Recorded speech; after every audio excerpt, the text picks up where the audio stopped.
Hello everyone, मैं नीलम तिवारी आप सभी का मैग्नेट ब्रेन्स में बहुत बहुत स्वागत करती हूँ। मैग्नेट ब्रेन्स एक ऐसा चैनल है जहां पर आपको 4th क्लास से 12th क्लास तक का सारा स्टडी मटेरियल बिल्कुल फ्री अवेलेबल करवाया जाता है।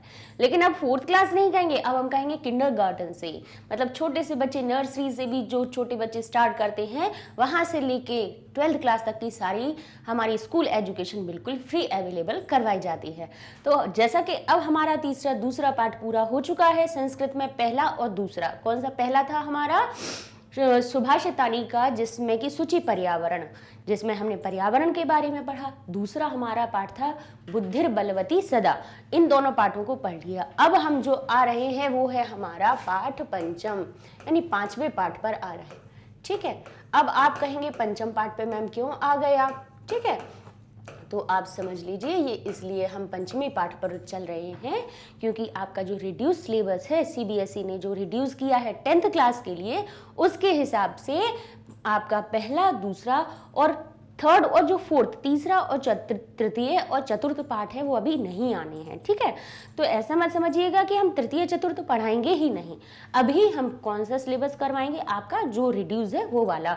और जैसे ही ये वाले वीडियोस कंप्लीट हो जाएंगे और इनका रिवीजन हो जाएगा, वैसे ही फिर हम जो बचे हुए हैं, कौन सा हुआ अपना?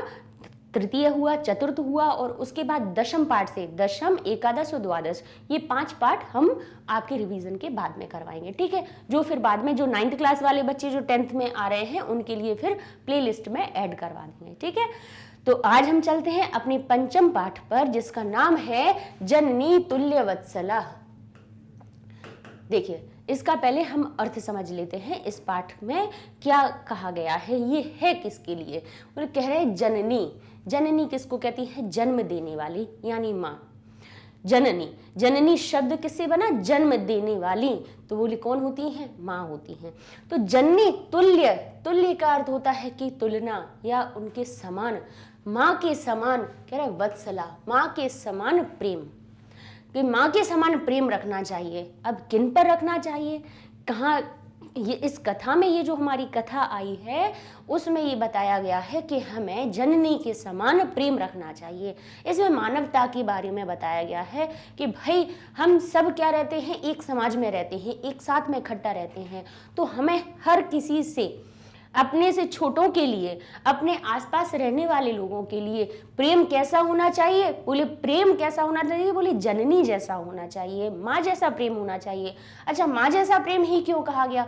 क्योंकि संसार में कहा जाए तो माँ के समान प्रेम करने वाला निश्चल, किसी बिना स्वार्थ के प्रेम करने वाला कोई नहीं होता है। हर कोई किसी ना किसी स्वार्थ से प्रेम करता है, लेकिन एक माँ जो होती है, हमारी जननी जो होती हैं, वो हमें बिना स्वार्थ के प्रेम करती हैं। उनके अंदर प्रेम होता है क्योंकि वो माँ है। ठीक है, माँ जो होती है उनका कोई स्वार्थ नहीं होता है, अपने बच्चों से प्रेम करने के लिए कोई स्वार्थ नहीं होगा, वो तो उनके अंदर ये प्रेम की भावना अपने आप ही होती है। ठीक है, तो कैसा स्वाभाविक प्रेम होना चाहिए, स्वार्थ वाला प्रेम नहीं होना चाहिए। इसीलिए इस पाठ में बताया गया कि जननी तुल्य वत्सला, जननी के समान प्रेम होना चाहिए। तो अब हम इसकी थोड़ी भूमिका पढ़ लेते हैं कि क्या कहा है कि प्रस्तुतो अयम, यानी प्रस्तुत अयम, इस प्रस्तुत पाठ। देखिए, अयम का अर्थ हुआ इस, प्रस्तुतो, प्रस्तुतः शब्द अलग निकालें, ओ की मात्रा लगी है तो समझ जाइए, बीच में ओ की मात्रा हो तो क्या, विसर्ग से हम उसको अलग कर देते हैं, 2 पदों को अलग कर दिया, तो लिखा प्रस्तुतः पाठः, यानी प्रस्तुत पाठ कैसा? अयम, इस पाठ में महर्षि वेदव्यास, महर्षि वेदव्यास द्वारा रचितस्य, विरचितस्य, यानी महर्षि जो हमारे वेद व्यास हैं उनके द्वारा रचित किए गए ऐतिहासिक ग्रंथस्य, ऐतिहासिक ग्रंथ के, कौन सा? बोले फिर ऐतिहासिक ग्रंथ कौन सा है? कह रहे महाभारत, महाभारत अंतर्गतस्य, महाभारत के, से शब्द कह रहा है कि महाभारत के अंतर्गत वन पर्व 18 अध्याय हैं, किसमें? हमारे महाभारत में। उसका भी जो वन पर्व है पर्व अध्याय एक ही बात होती है। तो उसमें जो एक अध्याय है जिसमें वन पर्व उसका नाम दिया गया है, जब कौरव और पांडव वन में रहते हैं, उस अध्याय का नाम रखा गया वन पर्व। ठीक है, भीष्म पर्व भी रखा गया। ऐसे हर किसी के एक एक नाम उसमें 18 अध्यायों के दिए हुए हैं। तो वन पर्व जो हमारा उसमें एक अध्याय है, उसमें से इस कथा को लिया गया है। इत्यतः गृहीतः, इस पाठ को महर्षि वेदव्यास जी द्वारा रचित ऐतिहासिक ग्रंथ महाभारत के वन पर्व में से भी लिया गया है। इयम कथा, यह कथा सर्वेषु यानी सब प्राणी, सभी में, बोले किन सभी में, प्राणिषु सभी प्राणियों में, समदृष्टि भावनाम, समदृष्टि की भावना को प्रबोधयति, बढ़ाती है, उसका ज्ञान कराती है कि समदृष्टि की भावना होना चाहिए, हमें सभी को समान देखना चाहिए। ठीक है, हमारे लिए ऐसा नहीं होना चाहिए कि ये हमारे लिए ज़्यादा महत्वपूर्ण है, ये नहीं है, किसी से हम बहुत प्रेम करें और किसी को हम ना प्रेम करें। समदृष्टि की, सम यानी हमारी एक बराबर की, एक जैसा प्रेम हो सबके लिए। कह रहे समदृष्टि की भावना प्रबोधयति, प्रबोधित करती है, बढ़ाती है।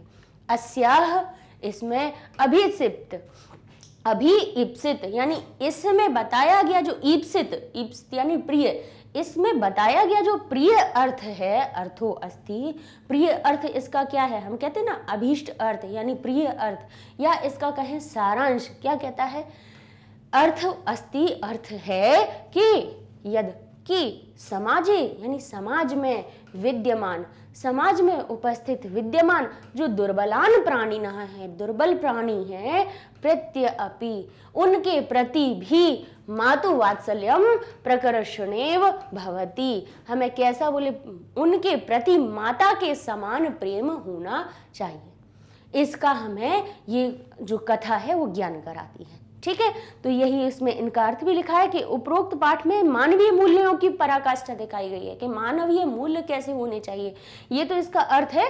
और इसमें ये इसका क्या हम सारांश बता दें कि क्या भावना इसमें बताई गई है।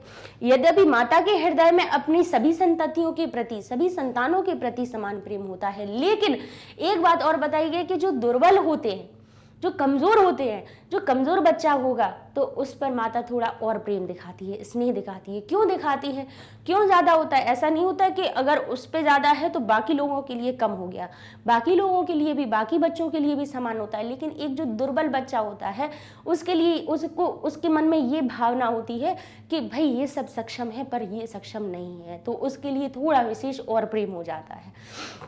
तो इसमें यही बताया कि पर जो कमजोर संतान होती है उसके प्रति उसके मन में अतिशय प्रेम होता है, थोड़ा और अधिक प्रेम बढ़ जाता है, क्योंकि वो उसका और थोड़ा ध्यान देने लगती है, क्योंकि बाकी सभी सक्षम हैं, बाकी सभी करने योग्य हैं, लेकिन जो करने योग्य नहीं है उसके प्रति प्रेम रखती है। तो ऐसा ही प्रेम हमारे अंदर, ऐसे ही हर मानव के अंदर प्रेम होना चाहिए। तो चलिए अब हम अपनी इस कथा को पढ़ते हैं कि इस कथा में क्या है, क्या इसके अंदर होगा जिसकी वजह से ये हमें संदेश मिलेगा। तो चलिए सबसे पहले हम पढ़ते हैं कि देखिए, कश्चित यानी कोई, कृषकः यानी जो कश्चित कृषकः, कोई एक किसान, बलिवर्दभ्याम, बलिवर्द किसको कहा जाता है, बलिवर्द कहा जाता है बैलों को, और भ्याम शब्द लगा दिया, यानी इसका अर्थ हो गया कि भ्याम शब्द किसमें आता है, आपको पता है कि द्वितीय विभक्ति के 3 में आता है, तृतीया, चतुर्थी और पंचमी, 5 विभक्तियों में भ्याम शब्द लगाया जाता है। रामाभ्याम, बालकाभ्याम, बालिकाभ्याम, सभी में भ्याम शब्द आता है, ध्यान कीजिएगा, जिसका अर्थ से निकलेगा, तृतीय विभक्ति से अगर उसका अर्थ निकालें तो 2 लोगों के द्वारा या 2 लोगों के लिए या 2 लोगों से अलग होना। तो यहाँ पर क्या आएगा, किसका अर्थ निकालेगा, बोले के द्वारा, के लिए। कश्चित कृषकः, कोई कृषक, बलिवर्दाभ्याम, बैलों के द्वारा, क्षेत्र कर्षणम कुर्वन् आसीत्, क्षेत्र का कर्षण, यानी क्षेत्र किसको कहते हैं, खेत को, बोले खेत का कर्षण, क्षेत्र कर्षणम, खेत के जो जोतने को, खेत का कर्षण करने को, कुर्वन् आसीत्, कर रहा था। कुरु धातु करने को कहते हैं, आसीत यानी था, कर रहा था। ठीक है, करता था या कर रहा था। कश्चित कृषकः, फिर से एक बार हम इस लाइन को पढ़ेंगे, क्या लिखा है, कश्चित कृषकः, कोई किसान बलिवर्दाभ्याम 2 बैलों के द्वारा कर क्षेत्र कर्षणम यानी क्षेत्र का कर्षण खेत की जुताई कुर्वन् आसीत कर रहा था। आसीत लिखा है यानी था, पहले की बात बता रहे हैं। तयो यानी उन दोनों बलिवर्दयो, उन दोनों बलिवर्दयो यानी उन दोनों बैलों में एक कैसा शरीरेण दुर्बला, शरीर से दुर्बल, जीवेन गंतुम शक्तुम आसीत, कैसा था, बोले शरीर से दुर्बल था, और शा का अर्थ यहां से नहीं, और जवेन यानी शीघ्रता से, जल्दी से, गंतुम शक्त यानी जाने में सकता नहीं था, जा नहीं सकता था। ठीक है, कैसा था, बोले गंतुम शक्त आसीत, शक्ता यानी ही सकता था, नहीं कर सकता था, जाने में असमर्थ था, तेजी से जाने में असमर्थ था। कैसा था, कह रहे उन दोनों बलिवर्दयों, उन दोनों बैलों में से एक जो था वो कैसा था, शरीर से दुर्बल था, और जो चा का अर्थ कहां से आया है, यहाँ पे ये जो च लिखा हुआ है इसका अर्थ यहां लगाएंगे हम, च, और जवेन यानी जाने में कैसा था, कैसा, तेजी से, गंतुम जवेन तेजी से जाने में, शक्तुम यानी जाने में कैसा था, असमर्थ था, नहीं जा सकता था। ठीक है, अब क्या कह रहे हैं, अतः इसलिए कृषकः किसान यानी उस दुर्बलम वृषभम, उस दुर्बल बैल को, उस कमजोर बैल को, तोदनेन क्या कहने लगा, तोदनेन जबरदस्ती से, बलपूर्वक, न्युद्यमानः अवर्ततः, क्या कर रहा था, नोदनेन, उस किसको, उसको जबरदस्ती से कैसा कर रहा था, नोदनेन ये नुद्यमान है यानी धकेल रहा था, वो नहीं चल पा रहा था, वो दूसरा बैल हिष्ट पुष्ट था, अच्छा था, स्वस्थ था, लेकिन दूसरा बहुत दुर्बल था, कमजोर था, वो नहीं चल पा रहा था। तो कृषकः क्या कर रहा था, तम दुर्बलम वृषभ, उस दुर्बल वृषभ को क्या कर रहा था, तोदनेन जबरदस्ती क्या कर रहा था, जबरदस्ती उसको धकेल रहा था, न्युद्यमान धकेल रहा था, अवर्तत, वर्तत यानी करना और अवर्तत यानी भूतकाल की क्रिया है, तो क्या हो गया, कर रहा था, धकेल रहा था। अब फिर क्या होता है, सह ऋषभः, वह जो बैल था, हल मूढ़वा, हल को ढोने में, मूढ़ धातु ढोने के अर्थ में प्रयोग होती है, तो सह ऋषभः, वह ऋषभ, हल मूढ़वा, हल जो उनका रखाया जाता है ना, आपने देखा होगा कि बैलों के ऊपर एक लकड़ी जैसी रखी रहती है, तो उसको ढोके वो खींचते हैं, तो कह रहे हैं हल को मूढ़, और उससे क्या होता है, जो हल होता है वो खेत की क्या करता है, उसमें गड्ढे जैसे बनाए होते हैं, जुताई करते जाते हैं। तो क्या कह रहा है, हल मूढ़वा, हल को ढोने में, गंतुम अशक्तः, जाने में अशक्त, शक्त नहीं अशक्त, देखिए गंतुम में से आ निकाल लीजिए तो अशक्तः, जाने में कैसा था, अशक्त था, यानी उसके अंदर शक्ति नहीं थी, असमर्थ, क्षेत्र पपात, क्षेत्र, और फिर क्या हुआ, क्षेत्रे पपात यानी क्षेत्र में गिर गया, जाने में असमर्थ, हल को उठाकर चलने में असमर्थ, वह क्षेत्र में पपात यानी गिर गया। सहर्षभः, फिर से हम एक बार पढ़ लेंगे, सहर्षभः, वह बैल, हल मूढ़वा, हल को ढोने में क्या, गंतुम अशक्तः, जाने में, हल को उठाकर जाने में असमर्थ, किस पे गिर गया, कह रहे क्षेत्र पपात, खेत में गिर गया। क्रुद्ध कृषिवलः, क्रुद्ध अब कौन हो गया, क्रोधित हो गया, कृषिवलः जो किसान था वो कौन, कैसा हो गया, क्रुद्ध हो गया, गुस्सा हो गया। अब उसने क्या किया, तम देखिए तम उत्थापयितुम, तम यानी उसको उत्थापने, उत्थाप धातु किसके, उत्तिष्ठ धातु होती है उठने के लिए, और उसी में कौन सी, तुम प्रत्यय, तुमुन प्रत्यय लग गया, तो वो क्या कह रहे हैं, तम उसको उत्थापयितुम उठाने में, बहुवारम यत्नम अकरोत, बहुवार बहुत बार, बोले यत्नम अकरोत, यत्न करता है, जो किसान होता है क्रोधित होकर उसको उठा, बहुत बार बोले बहुत बार उठाने के क्या करता है, यत्नम, कोशिश करता है, गुस्से में उसको बहुत बार उठाने की कोशिश करता है। तथापि, लेकिन फिर भी, तथा अपि, फिर भी, रशः, जो बैल था, नो उत्थितः, यानी न उत्थिता, नहीं उठा। अब क्या आगे होगा देख पढ़ लेते हैं हम कि भूमौ पतिते, अब भूमि पर गिरे स्वपुत्रम, अपने पुत्र को, दृष्टवा, देखकर, सर्वधेनु नाम, सभी धेनुओं की, मातुः, धेनु नाम षष्ठी विभक्ति लगा है तो इसका अर्थ है सभी गायों की।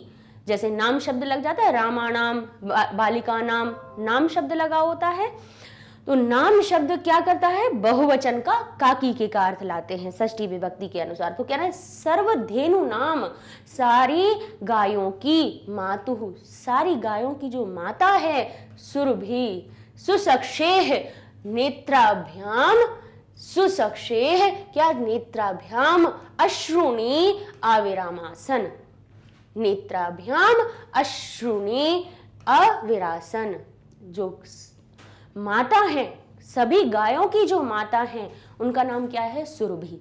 देवराज इंद्र के इंद्रलोक में रहने वाली गाय है सुरभि। ठीक है, जो सभी गायों की कौन है, माता है, जननी है। वो वहां से देख रही थी, वहां देवलोक से इस दृश्य को देख रही थी, तो उन्होंने क्या हुआ कि भूमौ पतिते, भूमि पर गिरे हुए अपने पुत्र को, स्वयं पुत्र दृष्टवा, अपने पुत्र को देखकर, जो माता थी उनके अक्ष में, सु अक्ष, देखिए सु जो है सुरभि के लिए आ गया, अक्ष यानी आंखों में, के मातुः, जो सभी गायों की माता, सर्वधेनु नाम, मातुः, सो सुरभि की अक्षे, ठीक है, सुसक्षे, क्या हुआ, नेत्राभ्याम, उनकी आंखों में, अश्रुणी, आविराम, उनकी आंखों में आंसू आ गए।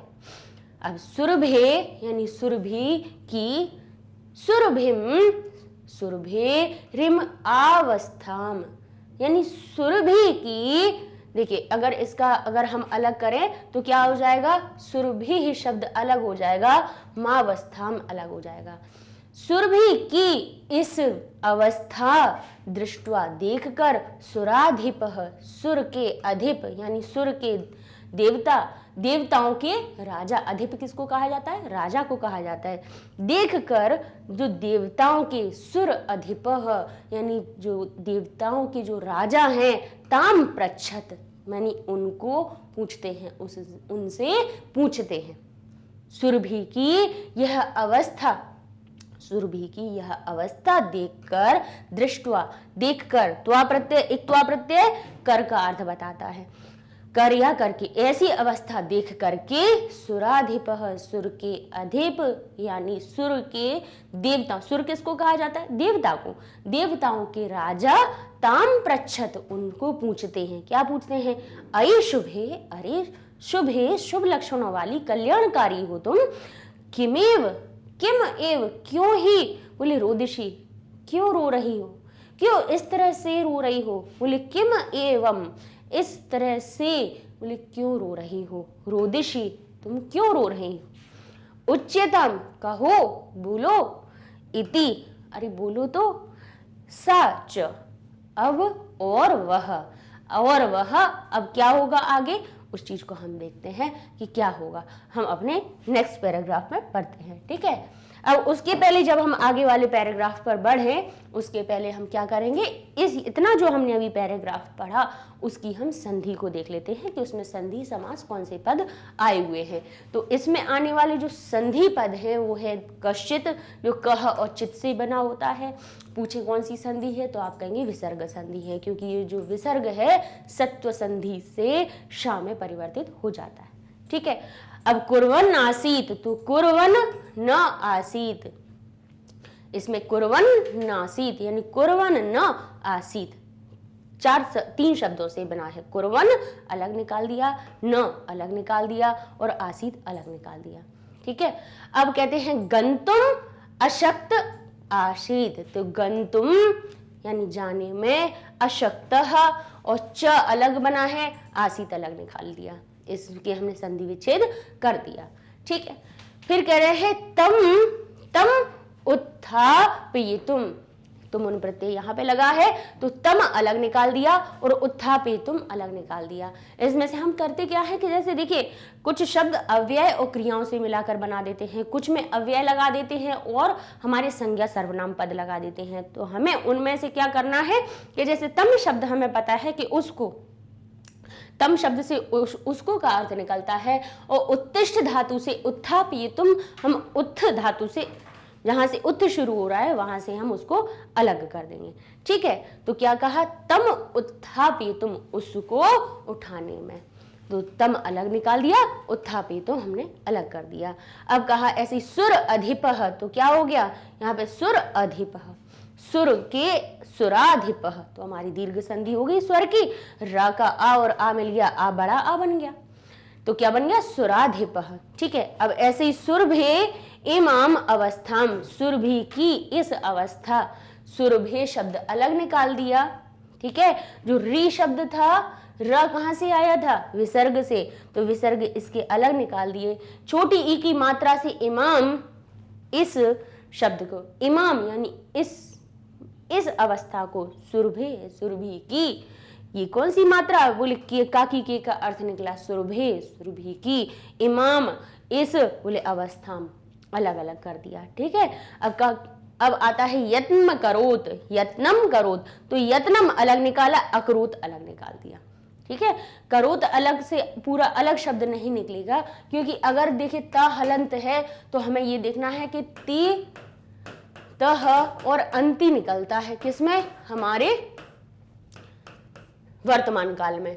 अगर वर्तमान काल में देखिए करोत शब्द अगर हम निकालते, ठीक है, तो पहले तो करोत शब्द कोई हमारी जो गुरु धातु है उसका कहीं बनता नहीं है, सिर्फ करोत नहीं बनता, कुरु धातु का क्या बनता है, करोति, कुरुतः, कुर्वन्ति, इस प्रकार का बनता है। तो बोले तह शब्द आता तो है लट लकार में, लेकिन वो पूरा भी होता है और उसके पीछे विसर्ग भी होते हैं। तो भाई ये कौन सी, बोले त अकेला हलंत वाला कहाँ आता है हमारा, यहाँ से हम देखेंगे कि आप कभी कभी ये समझेंगे ना कि इसमें हम बताइए अकरोत निकालें या करोत निकालें, यत्नम अलग निकालें और करोत अलग निकालें। तो यत्नम शब्द पहले तो हमें पता है कि यत्न शब्द क्या है, एक प्रयास, ये धातु है।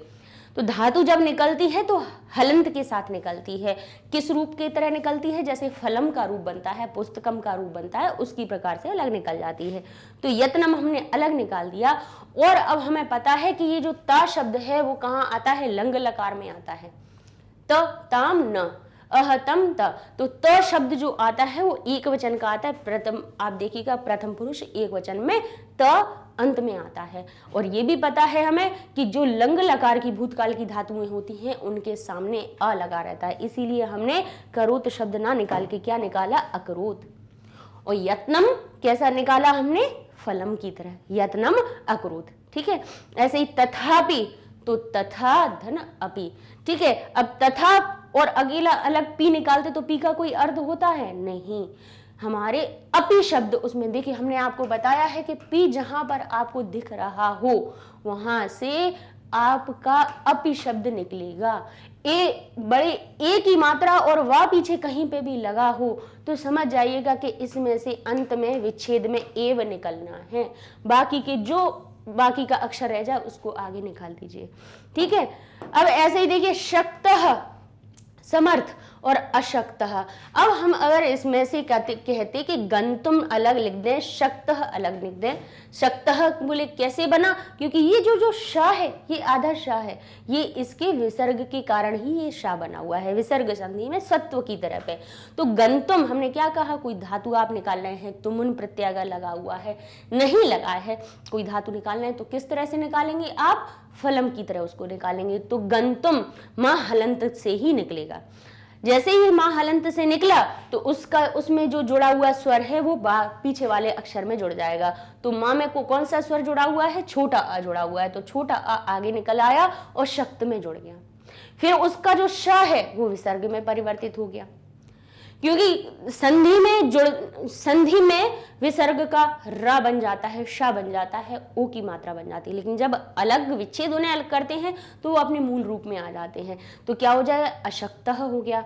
अब च हमने लगा दिया, अब ये बड़े आ की मात्रा से शीत बना हुआ है, तो ये बड़े आ को हम ऐसे तो लिखेंगे नहीं कि हम ऐसे लिख दें आसीत। लिखने के लिए क्या करना पड़ेगा, हमें आ को उसके मूल रूप में लिखना पड़ेगा, तो हमने लिख दिया आसीत। तो इस प्रकार से हम पता है अपनी संधि को विच्छेद करते हैं। संधि विच्छेद करना भी बहुत बड़ी बात होती है, क्योंकि संधि करना तो बहुत आसान हो जाता है, विच्छेद करना उससे ज्यादा मुश्किल होता है, क्योंकि फिर हम ये नहीं समझ पाते हैं कि हम अपने इन पदों में से क्या अलग करके निकाल दें। अ जैसे यहाँ पे हमें नहीं दिख रहा है, गंतुम के बाद अ तो नहीं दिख रहा है, तो अशक्त कैसे निकाल दें। तो हमने बताया आपको कि कोई भी जब धातु आप निकालिए और पीछे मां है तो मां को हलंत की तरह निकाल दीजिए और उसमें जो स्वर जुड़ा है वो पीछे वाले शब्द में आप जोड़ दीजिए। जैसे यहाँ पे हमने इसका पार्ट किया या इसका टुकड़े किए, तो क्या करेंगे, मां को हलंत में कर देंगे। मां को जैसे ही आधा करेंगे, जैसे ये मां हमने इसको दो टुकड़ों में, दो भागों में विभाजित करें, तो इसमें एक हलंत का मां यानी आधा व्यंजन, और ये पूरा किससे होता है, उन्हें छोटे आ से ही पूरा होता है। जब तक कि बड़े आ की मात्रा दिखती तो बड़ा आ लगाते थे, बड़ी ई की मात्रा दिखती तो हम इसको बड़ी ई मान लेते, ठीक है। लेकिन यहाँ पे सिर्फ ये मां अकेला है, तो इसके अंदर मां। अब बोलिए, अगर इसको आप बोले मां तो अ इसमें स्वाभाविक रूप से ही निकलता है, कोई भी व्यंजन बिना स्वर के पूरा नहीं होता, ठीक है। तो यहां से हमने इसलिए शक्त शब्द में हमने अशक्त लगा दिया। अब आप कहेंगे शक्त हम अकेला लिख रहे थे, तो इसमें आपने विसर्ग कैसे लगाया। विसर्ग कैसे लगाया कि आप देखिएगा, देखिए कि र बीच में आधा दिख जाए, बीच में र दिखे आपको, श दिखे, ओ की मात्रा दिखे, और पद में, ये नहीं किसी में भी, कहां पर, किसी पद में। जैसे यहाँ पे क्या देखा, बोले अशक्त। अशक्त एक क्या है, बोले धातु है, ठीक है। बोले अशक्त, ठीक है, शक्तिहीन उसके अंदर की विशेषता हो गई। तो जब पद होगा और उसके पीछे ये शा लगा हुआ है, तो हमें समझ लेना है कि इसमें ये जो आधा शा आया है वो विसर्ग को हटाकर ही आया है, ठीक है। तो शा का हमने विसर्ग बना दिया, फिर बचा हमारा चा, हमने अलग कर दिया और आसीद लिख दिया, ठीक है। तो इसमें देखिए एक जगह क्या हुई है हमारी, यहाँ पर विसर्ग संधि हुई है, यहाँ पर हमारी स्वर संधि हुई है कि अ और आ का मेल हुआ तो चासीत लिख दिया, देखो सप्तश्चासीत लिख दिया। और यहाँ पे हमारी व्यंजन संधि हुई है, तीन संधियां हुई, यहाँ पे स्वर भी हो गई, व्यंजन भी हो गई और विसर्ग भी हो गई, तीनों संधियां हो गई। कभी ऐसा पूछ सकते हैं कि ऐसा वर्ड दे दें आपके सामने और कहें बताइए इसमें कौन कौन सी संधि है, और ऑप्शन में लिख दें स्वर संधि, व्यंजन संधि, स्वर व्यंजन या तीनों, तो आप फिर लगा देंगे कि इसमें तीनों संधियां हैं, है ना। ऐसी संधि इस प्रकार से पूछी जा सकती है। अपन अनुमान लगा के अपन याद करके रखेंगे कि कौन कौन सी चीजें इसमें हो रही है, ठीक है। और देख लेते हैं कि नो उत्थित, यानी ना उत्थित। हमने क्या कहा कि उत्थित शब्द जो है उठने की धातु है, तो उत्थित शब्द हमने अलग निकाल दिया। और जो नो शब्द था, नो शब्द था, नो किससे बना, फिर से देखिए ओ की मात्रा आ रही है कि उत्थित शब्द हमने ये नो लिखा है यहाँ पे थित। तो हमने क्या बताया था आपको कि पहले ना अलग कर दीजिए, ओ की मात्रा अलग कर दीजिए और ये थित अलग कर दीजिए। इतना अलग कर देंगे तो आपको पता है कि ओ की मात्रा आधा शा आधा रा किससे, विसर्ग से अलग होते हैं। तो ना में पहले लगा दिए हमारा विसर्ग, विसर्ग लगा दिया। अब जैसे ही विसर्ग लगाया तो अब तिथ कोई धातु नहीं होती है। ओ अगर यहाँ पे लगा है तो ओ शब्द हमेशा गुण से बनता है। ए और ओ किससे बनता है, गुण करके बनता है। तो बोले ओ बनता है किससे, अगर हम इस ओ की रचना देखें तो अ और उ से मिलकर बनता है, अ और उ से मिलकर बनता है। तो हमारा उ का गुण स्वर होता है ओ और हमारी ई का गुण स्वर होता है ए। ओ और ए अपने आप नहीं बनते हैं, अ में जब ऊ मिलता है तब ओ बनता है, अ में जब ई मिलती है तब ए कहते हैं। और ओ और ए आते हैं इसीलिए तो उसको हम गुण संधि कहते हैं, क्योंकि गुण वाले स्वर बाहर निकलते हैं। ठीक है, तो इसमें से हमने, जब हमें पता है कि जो ओ शब्द है वो ऊ स्वर से मिलकर बनता है, तो हमने ऊ यहाँ पे लगा दिया। ठीक है, और ये हमारा हो गया उत्थितः। ठीक है, प्रकार से। ऐसे ही देखिए कि नेत्राभ्याम अश्रुनि, नेत्राभ्याम, फिर से हमने वही बात बताई है कि अलग करना बहुत बड़ी कला होती है। मेन संधि करना बहुत आसान होता है, दोनों शब्दों को जोड़ना तो बहुत आसान होता है, उसी से ज्यादा हमें कठिन पता होता है कि ये विच्छेद करना कठिन होता है। कैसे? अब कह रहे हैं कि नेत्राभ्याम श्रुणि। अब श्रुणि अकेला कोई शब्द नहीं होता है। अब यदि हम इसको अलग करें तो ये क्या लिखा है? नेत्राभ्याम।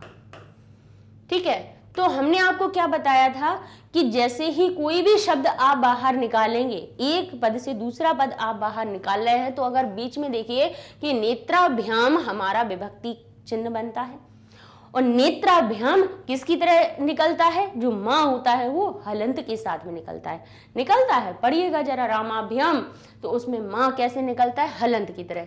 तो हम क्या करेंगे कि नेत्राभ्या और जो माँ लिखेंगे उसको क्या कर देंगे? इस माँ का क्या कर देंगे? विच्छेद कर देंगे, दो टुकड़ों में इसको तोड़ेंगे। तो क्या होगा? माँ में से आ हम अलग निकाल देंगे। ठीक है, कोई मात्रा नहीं लगी है ना। फिर हमारे पास बचा क्या? श्रुणि। तो हमने यहां पर श्रुणि शब्द लगा दिया, तो क्या हो गया? नेत्राभ्याम अश्रुणि, नेत्रों से आंसू, नेत्रों के द्वारा आंसू। ठीक है, तो ये नेत्राभ्याम अश्रुणि, नेत्रों से आंसू। जब आंखों से आंसू निकलते हैं तो अलग होते हैं, तो इसमें जो नेत्राभ्याम होता है वो बोले कौन सा? पंचमी विभक्ति का नेत्राभ्याम होता है। भ्याम शब्द 3 जगह लगता है, ध्यान करिएगा। किसमें निकलता है? तृतीया में, चतुर्थी में और हमारी पंचमी में। 3 विभक्तियों में लगता है। कौन कौन से में? तृतीया में लगता है, चतुर्थी में लगता है और हमारी पंचमी विभक्ति की द्विवचन में लगता है। ठीक है, अब हमें देखना है कि अगर द्वारा कोई शब्द हो रहा है यानी कोई सहायक हो रहा है, तब हम उसमें इसका अर्थ लगाएंगे। जब कहीं पे किसी के लिए कोई काम किया जा रहा होगा, तब लिखा होगा, तब हम चतुर्थी का उसका अर्थ निकालेंगे। उसके 3 अर्थ, भ्याम शब्द के 3 अर्थ निकल सकते हैं। एक तो के द्वारा, यानी जिसके द्वारा कोई काम किया जाए। फिर कहें के लिए, कि जिन दोनों के लिए किया जा रहा है। और पंचमी में जिन दोनों से, यानी अलग होने की बात, तो नेत्रों से आंसू। तो यहाँ पर अब ये भी पता होना चाहिए आपको कि कौन सी विभक्ति लगी है? नेत्राभ्याम में हमारी पंचमी विभक्ति का द्विवचन का, दोनों आंखों से आंसू। नेत्राभ्याम अश्रुणि, दोनों आंखों से आंसू बोले क्या हुआ? निकलने लगे। अब ऐसे ही देखिए, ताम अप्रच्छत, वही हो गया, बीच में ताम, माँ में हलंत अलग निकाल दीजिए, प्रच्छत अकेला। देखिए प्रच्छत होता है, लेकिन कब होता है? प्रच्छतः। जब तह शब्द होता है वो द्विवचन के लिए होता है। ठीक है, तो यहाँ पे त अकेला हलंत लगा है, तो ध्यान करना है हमें कि किस लकार में होता है? ये लंग लकार में होता है। और लंग लकार में हर एक धातु के सामने अ लगा होता है, तो ताम हमने अलग निकाला। और जैसे ही माँ, ये पूरा हुआ ना, माँ पूरा कैसे हुआ था? जब ये प्रच्छत का भूतकाल की क्रिया का आ उसमें जाके जुड़ा था, तो अब प्रच्छत हमने अलग निकाल दिया। प्रच्छत निकाला और हमें पता है कि भूतकाल की क्रिया में आ लगता है, तो आ हमने आगे लिख दिया। तो ये ताम अप्रच्छत। ऐसे किम एवं, तो किम एवं, देखिए एवं शब्द, किम, क्यों ऐसे, है ना, इस प्रकार से, ऐसे, इस प्रकार से का अर्थ निकलता है एवं से। एवं हमने कल भी बताया था कि एवं यहाँ पर जो हम कहते हैं ना, और का, हिंदी में और का अर्थ बताता है एवं, कि इसके साथ में एवं शब्द लगा देते हैं तो हमारा और का अर्थ निकलता है, एंड का अर्थ बताता है। ठीक है, लेकिन यहाँ पर जो एवं शब्द है वो क्या है? हमारा एक अव्यय पद है, जिसका अर्थ निकलता है प्रकार से, इस प्रकार से। तो किम एवं, क्यों इस प्रकार से, ये इनके हमने अलग निकाल दिए। लेकिन यहाँ पे किम में हलंत यहाँ पे नहीं लगाया है, हम बता दे रहे हैं कि इसमें किम में हलंत लगाना है। क्यों लगाना है? क्योंकि माँ में से जब ए बाहर निकलेगा तो माँ आधा रह जाएगा। ठीक है, तो किम एवं, इस प्रकार से ये हमारे हो गए इस हमारा जो बलिवर्ध जो हमने पहला पैराग्राफ पढ़ा उसके हमारे संधि पद। नेक्स्ट वीडियो में हम उनके समास पद और आने वाले और भी पदों को देखेंगे कि कौन कौन से शब्द इसमें आए हैं। तो नेक्स्ट वीडियो में मिलते हैं, तब तक के लिए धन्यवाद।